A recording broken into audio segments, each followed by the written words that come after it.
I realize hair as a brown woman, our relationship to that is really important and really complex.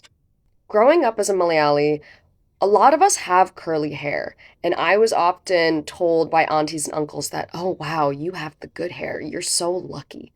And I was reminded of that on this wedding that I just was on because a lot of my cousins were like, oh, you're just so lucky you had the good hair.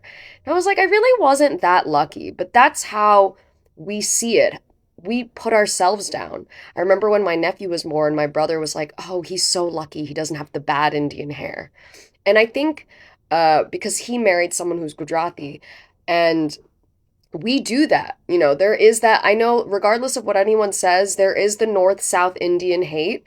And in India, we are put down a lot. I experienced that in college, I remember. And I feel like it's not spoken about enough. And we do it to ourselves, we put ourselves down. And I think it was a really hard place to be in growing up because, especially as a little girl, like you realize that girls play with each other's hair and braid each other's hair and touch each other's hair. No one ever touched my hair. No one ever braided my hair. And I knew that my hair was seen as ugly. And I would go to hairstylists and they would say it was brittle and it was coarse and it was hard to work with. And they would try to figure out ways to thin it out and make it more manageable, which ended up destroying it more. I hated my baby hairs. I shaved my baby hairs off. And so it was actually really challenging for me.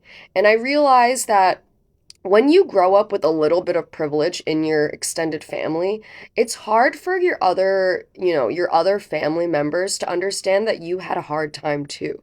Because end of day, we're all brown in this place. You know what I mean? And it's hard for all of us.